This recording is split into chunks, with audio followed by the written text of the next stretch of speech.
Iresaka ny mety toetrandro sika satria dia misy rivodoza roa miforona any amin'ny ranomasimbe indiana amin'izao fotoana izao. Ny iray dia any amin'ny 7.7 sy 700 kilometatra avaratra atsinanan'ny Vohimara no misy ny fohibeny. Tsy ahina isy fiantraikany amin'ny toetrandro eto Madagasikara ny momba azy ity.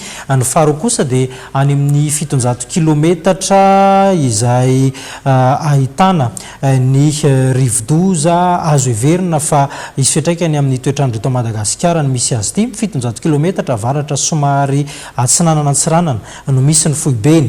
Mikisaka miadana somary miakandrefana izy ary mahafaka 9 kilometatra isan'ora. 9.20 kilometatra isan'ora kosa ny rivotra izay hoentiny raha toa ka 5.20 kilometatra isan'ora ny tafiotra itombo hery izany ao anatin'ny 8.20 rahoavy. Manambana ny tapany avaratry ny nosy iny ny farany herinandro avy izao ny fisiny ity andro atsy ity ary misy ny fanetanana ho an'ny mponina ampiasa ny loko maitso zany ary iomana ho amin'ny rehetra mifanandrify amin'izay toy ny any amin'ny faritry Savady na Arsofia. Ny mpampiasa ny ranomasina kosa any amin'ny morontsiraka avaratry ny nosy iny dia tanana mba tsy handrika lavitra loatra ny morontsiraka satria dia ahery ary ho mafy zany ny rivotra sy ny orana manomboka rahampitso. Raha ny tato-pavao azo avy eo anivony sampandraharaha mampafantatra ny mety toetrandro. Avy tany amin'ny tapany atsimo nosy iny sika atao anatin'ny tapany avaratry ny nosy marimarina kokoa atao anatin'iny vaovao iny dia hiazo ny tanànan'Akazo aby indray tsika. Miaina ao anatin'ny tebiteby ny mponina any amin'izay faritra Akazo aby izay amin'izao fotoana izao satria dia manjaka ny tsy fandriam-pahalemana. Raha ny tatitra izay nentin'ny solombavambahoaka Pepin Michou fanazavana izay noentiny moa dia manjaka hoy izy ny fanapahan-doha ary efa 20 any ho any ny olona izay maty noho ity tranga ity amin'izao fotoana izao. Manana fanazavana sy antso ny tenany alefa amin'ny tompona ndraiky mpanjakana. Miangavan'ny filoham-pirenena sy miaraka amin'ny Prime Ministre zahay mba ho jerena satria laha tsy eo baba zahay zay mahatonga anay hoe ny fanjavalemany mirongatra satria zahay natao le député 180% ny anay, atao ny maire 90% ny anay. Ka mbola hoe miangavan'ny Prime Ministre zahay mbola tonga zany nefa mbola sy tonga izy. Zay ny asakian'olo anay hoe mirongatra miao satria tsy manababa ka miangavy anareo zahay filoham-pirenena na Prime Ministre mba ho tonga any aminay mba hamaletaheta ny vahoaka. Ka eto zay tianay tsinjina eto hoe aminay ao atao hoe halatsaomby efa rava ny halatsaomby satria natanay anjo masipokon'olona izy iny dia nahomby tokoa iny. Après koa izy nangalasa taola koa vakindro aby koa fasana dia nalana 42 n'olo reny vakina dia angalana hoe safira zany. Rava iaby koa ny fasana ao aminay. Dia fa nitenenay amin'ny radio koa nanjo masipokon'olona koa zay rava koa iny dia nalana izy koa le olona tapana koa loha fa olona telo maty maly. Manao antso avy zay to andeha andesindrozy le lohan'olona dia vatan'olona tavela. Dia manao antso avy ny Prime Ministre zahay misaotra ny Prime Ministre moa satria zany kaiky azy dia efa namaly izy ary misaotra ny chef de gendarmerie ary misaotra ny ministre de défense, ny ministre de police nanjay anjara tokoa rozy ary ny général ny Toliara, général Serge zany dia mandana groupement efa nanjay anjara daholo izy.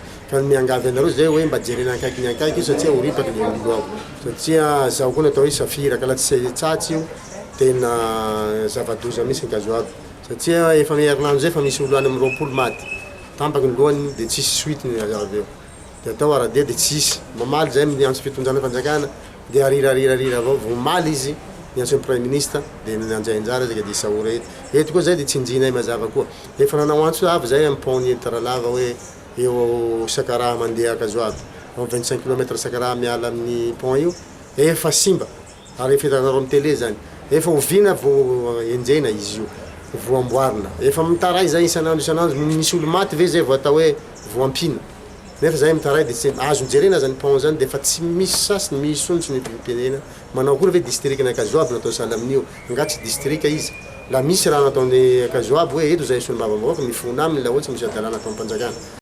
Ny zava-misy any anivon'ny anjerimanontolo kosa no anazantsika ny fotoana. Niaona tamin'ny mpampianatra izay eny anivon'ny anjerimanontolo, niaona tamin'ireo mpampianatra mpikaroka, ireo mpikaroka ho mpampianatra mivondrona ao anatin'ny CSS, ny mpianatra eny amin'ny anjerimanontolo eny.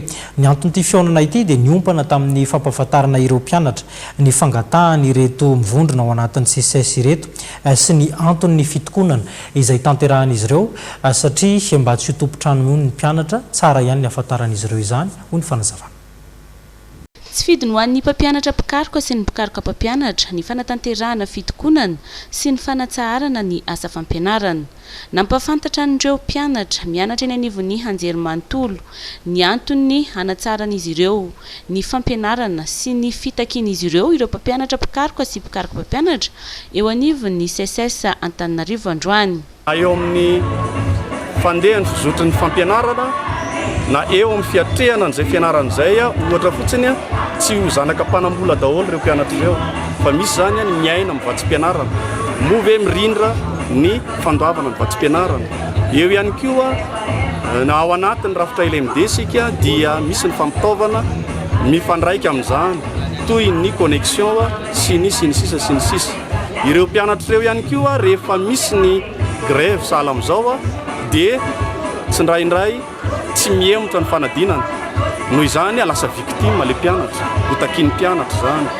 Manginy fotsiny zany ho an'ireo mipetraka eny amin'ny toeram-ponenan'ny mpianatra efa toeram-ponenana tsy mifanaraka amin'ny zava-misy tsony no iainan'ny mpianatra eny amin'ny cité universitaire.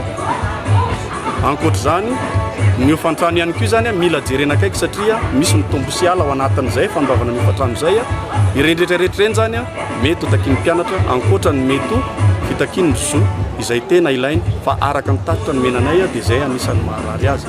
Ho an'ny CSS Antananarivo iresaka mikasika an'izay le niresahana zay hoe ny antony mahatonga ny grève miverimberina ny zavatra takiana iza ny tompona andraikitra amin'ireny tsirairay avy indrindra moa hoe inona ny vahaolana izay azo ny fitondram-panjakana tanterahana ary izay ny sosikevitra avy ety amin'ny CSS mba hijerenan'le izy hoe tsy sarotra akory reny fa ny finiavana andray andraikitra izay no mampiavaka ny mpitondra sasasasany sy ny eo an-toerana.